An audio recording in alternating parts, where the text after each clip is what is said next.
दौड़ा है सिंदूर को खाने के लिए, तो उसी समय सिंदूर भाग खड़ा हुआ है। भोले बाबा के पास पहुंचा, भोलेनाथ बचा लो हमें। तो भोलेनाथ कहने लगे हमारे बस की कोई बात नहीं है, जिनका ये ज्वर है उन्हीं के पास में जाओ, उन्हीं की शरण में जाओ तो तुम्हारा अवश्य कल्याण होगा। तो आज शीत जो दौड़ता हुआ आया और भगवान श्याम के पास में आए, कहने लगा प्रभु कि भक्तों की प्राणाधार प्रभु भगवान तुम्हारी जय हो। भक्तों की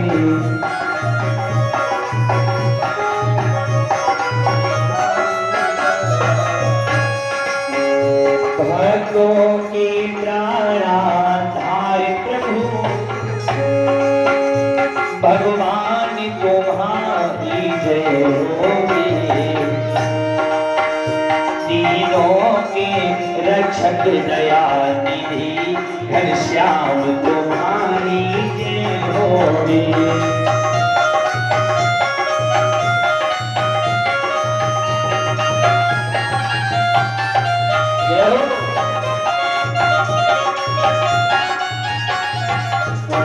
भक्त वत्सल भगवान तुम्हारी जय हो, जय हो, जय हो। ये तीनों के रक्षक तुम्हारी जय हो, जय हो, जय हो।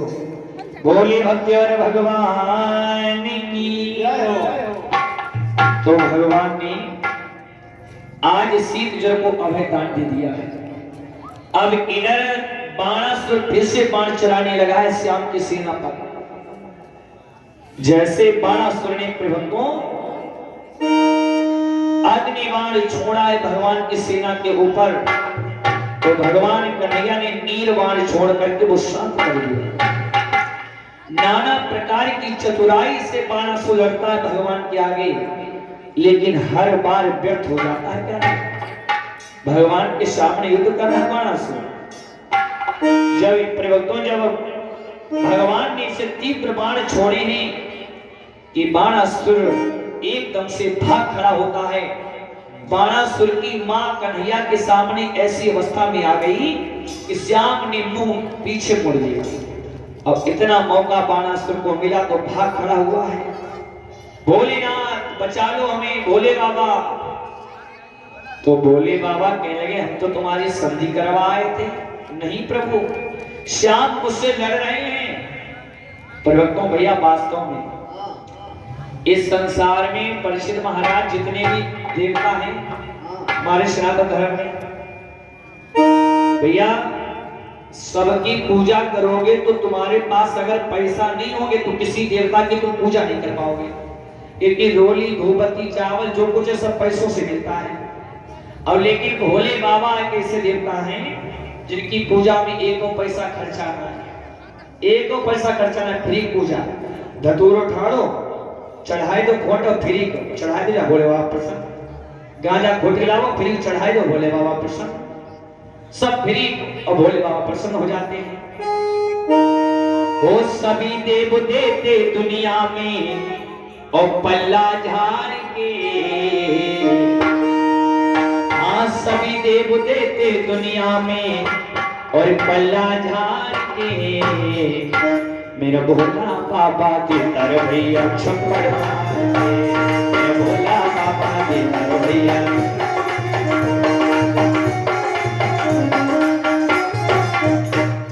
आज प्रभुओं इधर भोले बाबा के पास में जैसे ही बाणासुर पहुंचा है और स्तुति करने लगा ही भोलेनाथ बचा लो। तो भोले बाबा कहेंगे चलो बाणासुर अब हम तुम्हारी संधि करवा के आएंगे। अब भोले बाबा जैसे पहुंचे हैं फिर से नंदी पर सवार होकर के, तो भोलेनाथ कहने लगे प्रभु ये बाणासुर हमारा शिष्य है, मैं इसका गुरु हूं। भगवान कन्हैया कहने लगे हाँ पता है हमें तुम्हारा शिष्य है। अरे गुरु बन के बैठे हो, इस चेहरा ने तुम्हारे ऊपर आ गया था कि हमसे या तो लड़ाई करो या तो मेरी भुजाएं खुजलाहट मिटाओ। बड़ा अच्छा तुम्हारा चेहरा है भैया।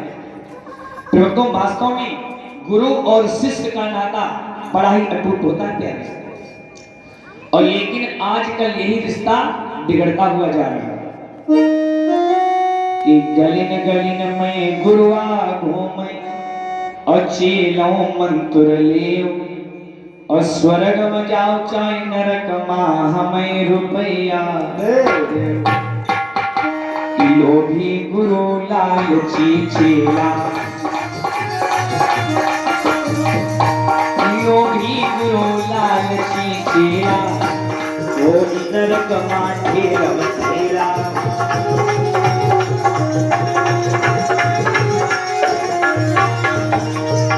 कहते प्रभक्तों गुरु करो जान के पानी पियो छान के।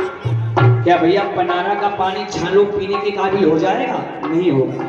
इसलिए कहते गुरु करो छान के और पानी पियो जान के। ऐसे करो कि हाँ ये हमारे गुरु बनने काबिल हैं या नहीं। गुरु करो छान के। एक बार की बात है, एक गुरुजी अपने चेला के यहाँ पर पहुंचे। अब गुरुजी के पास जैसे चेला के यहाँ पर पहुंचे तो चेला ने एकदम से गुरुजी के गिलास भर के दूध लेकर आया। अब चेला ने गुरुजी देखा, अरे लल्ला ये दूध कहाँ से ले आए? अरे गुरुजी तुम्हारी कृपा से हमने एक भैंसिया ले ले। भैंसिया कि कहाँ है? कि बहेगा बनी सामने। अब गुरुजी ने देखी भैंसिया बड़ी मोटी ताजी रहा है। सोचने लगे चेला को कुछ पढ़ाएं और ये भैंसिया अपने अंदर में करें हम। तो कहने लगे लल्ला तुम्हारे ऊपर राहु की सवारी चल रही है, शनि की साढ़े साथी है, कुछ काला धन पुण्य कर दो। तो वो कहने लगा गुरुजी जैसी आपकी इच्छा, रुक जाओ अपनी पत्नी से पूछाएं पहले हम। और उसकी पत्नी रहे बड़ी चालाक। तो पत्नी के पास में पहुंचा कि गुरुजी ने कहा कि कुछ काला धन पुण्य कर दो। उसकी पत्नी कहने लगी हमें लग रहा जब से गुरुजी आए हैं और कब से हर की भैंसिया कर टकटकी बांध के देख रहे और इनकी नजर हमें लगा भैंसिया को ऊपर है कि अरे कालो कोयला हो तो वो भी धन होता है, कोयला भर के ले जाओ पुण्य करवाया हो जाए गुरुजी को। अब चेला ने कोयला भरा तो चेला पहुंचा गुरुजी लो संकल्प पढ़ो। गुरुजी कहने लल्ला ये इसका थोड़ी संकल्प करना है कि फिर सुनो कि काली काली बहो नीचे बांगे बच्चा हो। सुनो कैसे को संकल्प करवाओ। काली काली बहो नीचे बांगे बच्चा हो, दूध देने वाली हो ऐसे को संकल्प हो। देखो लल्ला काली काली हो बच्चा हो पास में और दूध देते हुए ऐसे को संकल्प करवाओ तो कल्याण होगा। चेला कहने लगा रुक जा गुरुजी अपनी पत्नी से पूछिया मैं। अब फिर भाग करके पहुंचा पत्नी के पास। गुरुजी ने इतनी बात कही कि देखो है हमने कहा था गुरुजी भैंसिया के ऊपर है, बेटा हर की करविया कुतिया भी आने है भले जाओ। अब कुतिया रहा है घर में छपरिया में भरी करवी कुतिया और पीला भरे। और गुरुजी के पास में पूछा गुरुजी कि करो गुरु संकल्प मरे जाए पिल्ला। देखो गुरुजी सारी कुतिया है और पिल्ला उसके पास है वो दोगे। करो गुरु संकल्प मरे जाए पिल्ला, कारी कारी कुतिया के गोरे गोरे पिल्ला, कारी कारी कुतिया। तो ऐसे चेला के यहाँ पर पल्ला पड़ जात हो गया का। तो वही कहते गुरु और शिष्य का नाता बड़ा विलक्षण होता क्या रे। आज भोले बाबा कहने के श्याम इसे अभयदान दे दो तो कन्हैया कहने जाओ भोले बाबा मैंने बाणासुर को अभयदान दे दिया। अब उसी समय भोले बाबा तो चले गए वहां से। जैसे श्याम के मुख से इतने वचन सुने बाणासुर ने तो ठट्टा देकर के हंसा और कहने लगा है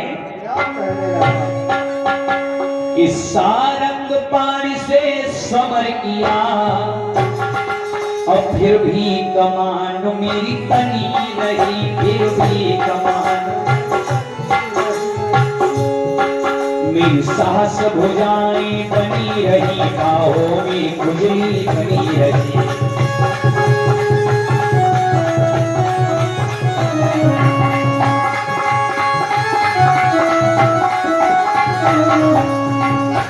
बाणासुर हंसने लगा कि मैंने चक्रधारी से संग्राम किया स्वयं कृष्ण से और लेकिन विजय हमारी हुई। मेरी 1000 भुजाएं भी बनी रही और बाहों की खुजली भी बनी रही।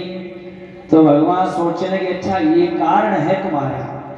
तो चक्र से आदेश दिया जाओ तुम्हारे अंदर 1000 आ रहा है, 1000 दांत हैं और बाणासुर की भुजाएं 1000 हैं, तो 4 छोड़ देना और सभी गिरा दो। तो जैसे ही बाणासुरनी के पास में भगवान ने चक्र छोड़ा है तो एकदम से चक्र घूमा तो 996 धरती पर सिर्फ 4 भुजाएं रह गई। भगवान ने कहा बाणासुर कितनी भुजाएं उठाओ एक बार। तो जैसे बाणासुर ने भुजाएं उठाई है प्यारे तो सिर्फ 4 भुजाएं उठी और सारी काट डाली है प्रभु ने। अब गर्वीले का गर्भ नष्ट हो गया है प्यारे। एकदम से बाणासुर त्राहिमाम करके और भगवान के चरणों में गिर जाता है। जब भगवान के चरणों में गिर जाता है स्तुति करने लगा, हे प्रभु आपने जो हमारे अंदर अहंकार भरा हुआ था वो नष्ट कर दिया, मुझे क्षमा कर दो, क्षमा कर दो। जब बाणासुर के अंदर भगवान ने प्रेम देखा, प्रेम को वास्तव में मैं बता चुका हूं, गोसाई बाबा ने लिखा मानुष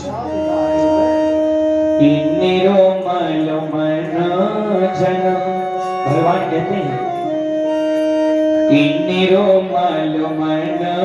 जनो सो मोहि पावा मोहि कपट छल छिद्र न भावा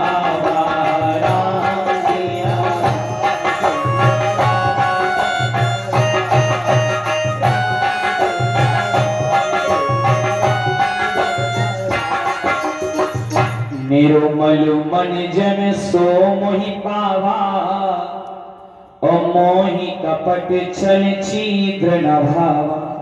जिसका मन निर्मल होता है वही व्यक्ति मुझे प्राप्त कर सकता है, जिसके अंदर छल कपट ईर्ष्या भरी है वो व्यक्ति मुझे कभी प्राप्त नहीं कर सकता है।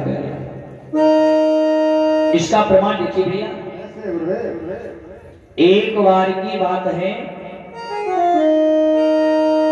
एक गांव में परिचित महाराज, ध्यान से सुना, बड़ी सुंदर कहानी है। एक भोला नाम का व्यक्ति रहता था। क्या नाम था? भोला। अब भैया नाम था उसका भोला और स्वभाव से भी बिल्कुल भोला, बड़ा सीधा साधा। अब भोला में एक ही कमी थी कि काम धंधा कुछ करता नहीं था और खाता बहुत था। अब जब भैया घर में परे परे खाओगे तो घर वाले तो परेशान हो ही जाएंगे। तो घर वालों ने भोला को घर से बाहर निकाल दिया। जब घर से बाहर निकाल दिया, बेचारा पूरा दिन हो गया चारों ओर घूम रहा, कहीं ठिकाना ही नहीं लग रहा, भूख लगाई बड़ी तेज। तो एक मंदिर में पहुंचा। जब